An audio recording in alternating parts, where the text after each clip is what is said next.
Have you ever stopped to wonder why your arms won't grow? You train chest, you train back, you do a bunch of exercises, but when you look in the mirror, it feels like your arms didn't keep up with the rest of your body.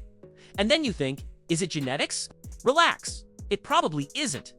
The truth is, most people make the same basic mistakes when trying to build their arms, especially training at home, can't. And today, I'm going to show you exactly what you need to do to transform your arms even without professional equipment. I spent years trying to gain arm size doing only push-ups and pull-ups. The result, almost nothing. Until I understood the science behind arm muscle growth and applied a specific method that helped me gain over 1.5 inches in arm circumference in less than 3 months. But before we get into the exercises, you need to understand something fundamental, and I'm going to help you with that. So stay until the end, because you're going to learn a lot and save yourself from frustration. I'll just ask one thing. Support your friend here. Don't forget to subscribe to the channel and like the videos, alright?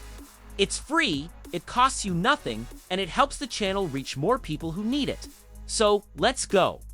When we talk about arms, most people only think about biceps. But your arm is made up of several different muscle groups, and each one plays a specific role in your final appearance. First, we have the triceps. This muscle makes up about 60 to 65% of your total arm volume. That's right, almost 2/3.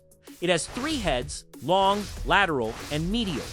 If you don't train all 3, your arm will look thin from the side. Then there's the biceps, which everyone knows. It has 2 heads, long and short, and it's responsible for that peak when you flex. But by itself, it won't work miracles. There's also the brachialis, which sits underneath the biceps and literally pushes it outward, giving more volume. And the brachioradialis, which sits in the forearm and creates the transition between the upper arm and wrist. Finally, your forearms and deltoids also directly influence the look of big, proportional arms. If you don't stimulate all these muscles properly, you could do 1,000 push-ups and still get mediocre results. Pay attention to what's next. Before starting any workout, you need to prepare your joints and increase blood flow. This prevents injuries and improves performance. Do 10 shoulder rotations forward and 10 backward, wide and controlled.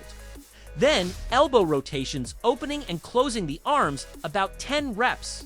Finally, wrist rotations in both directions, 15 to 20 times each. Takes no more than 2 minutes, but it can save you from tendinitis or a shoulder injury that could keep you out of training for weeks. It's worth every second. Now let's get to what matters. The first exercise targets the triceps, specifically the long head, the part that gives thickness when you look at your arm from the side. Grab an old backpack, a 1-gallon jug filled with water, or even a sturdy bag filled with books. The important thing is having weight you can control. Hold the object with both hands. Raise your arms overhead, elbows pointing forward and slightly inward. From there, bend only your elbows, lowering the weight slowly behind your head until you feel a good stretch in your triceps.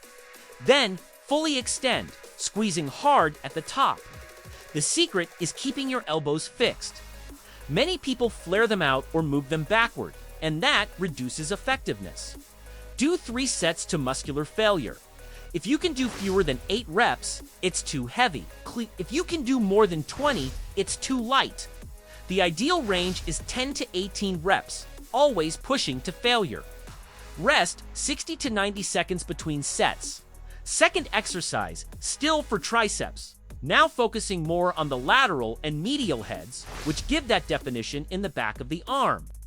Get into a normal push-up position, but place your hands very close together, forming a triangle or diamond shape with your index fingers and thumbs. Keep your elbows tight to your body throughout the movement. Color yourself in a controlled way until your chest nearly touches your hands. Then push up explosively, but don't fully lock your elbows at the top. Keep slight tension. If it's too hard, do it with your knees on the floor. If it's too easy, elevate your feet on a chair or couch. If it's still easy, wear a weighted backpack. 3 sets to failure. Rest 60 to 90 seconds. Now for biceps. But we're not doing a regular curl, because at home, that's not very efficient. We're doing something better. Grab your backpack or heavy object again. Instead of holding the straps normally, wrap a towel or t-shirt around them and grip the wrapped fabric. This creates a neutral, hammer-style grip. Arms extended at your sides, elbows fixed. Curl the weight up to shoulder height, squeeze hard at the top, hold for 1 second, then lower in 2 to 3 seconds. This neutral grip heavily works the brachialis and brachioradialis along with the biceps. Remember when I said the brachialis pushes the biceps outward? This exercise is king for that. If it's easy, increase the weight. If it's hard, reduce it. Always aim for 10 to 15 reps per set. 3 sets to failure. Rest 60 seconds. If you have access to a pull-up bar, this next exercise is pure gold for biceps. Grab the bar with palms facing you, hands shoulder width or slightly closer. Hang fully extended and pull up until your chin passes the bar. Raise and lower under control until your arms are fully extended. A supinated grip places much more emphasis on the biceps than a standard overhand pull-up. And the best part, it's easier. If you can do 3 regular pull-ups, you can probably do 8 to 10 underhand. If you can't do one yet, no problem. Do negatives. Jump or step up to the bar and lower yourself as slowly as possible 3 to 5 seconds. This builds strength progressively until you can perform full reps. For sets to failure, rest up to 2 minutes because this one is more intense. Many people forget this, but broad shoulders automatically make your arms look bigger. It's about proportion and symmetry. For that, we'll do pike push-ups. Start in a regular push-up position, then raise your hips high, forming an inverted V with your body. Hands and feet on the floor, body forming a triangle. From there, bend your elbows and lower your head toward the floor between your hands. Elbows slightly inward, going as low as you can while maintaining form, then push back up. The more vertical your body is, the harder it becomes. If it's easy, bring your feet closer to your hands.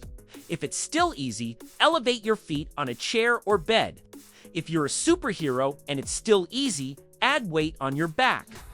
This mainly works the anterior and middle deltoids, giving that rounded, full shoulder look. 3 sets to failure. Rest 60 to 90 seconds. You can't have big biceps and triceps if your forearms look like sticks.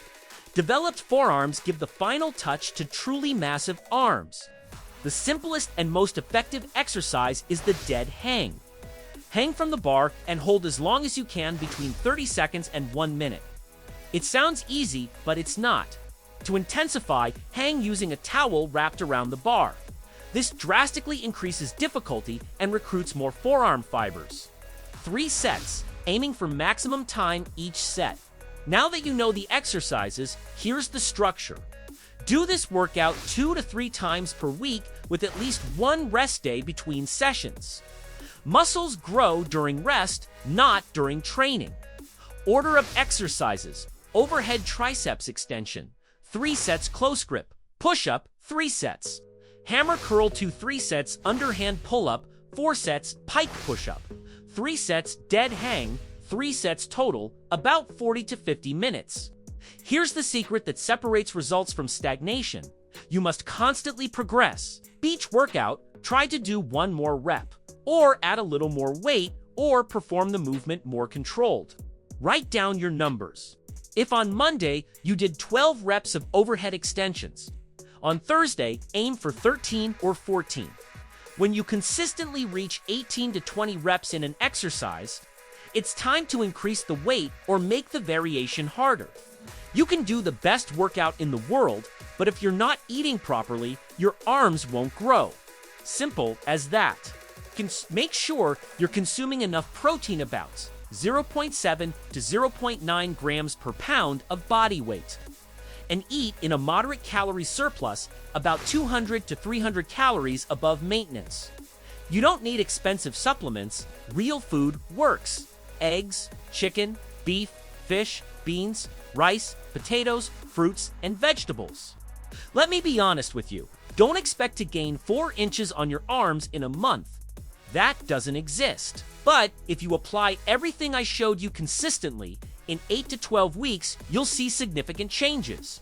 Your arms will look fuller, more defined, more voluminous.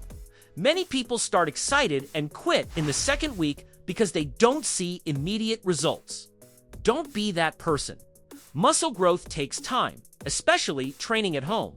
But those who persist, who train smart and consistently, will reap the rewards. And when you look in the mirror in a few months, you'll thank yourself for starting today. The path to bigger arms isn't easy, but it's not impossible. You don't need an expensive gym or fancy equipment. You need knowledge, consistency, and effort. Apply this workout. Focus on proper execution, progress your loads and reps, rest properly, and eat well. Results will come. And remember, most people won't even try. And of those who try, most will quit. Be different. Be consistent. Now stop procrastinating and go train. I'm Captain Bluefit, and I hope I helped you. I'll see you at the next workout.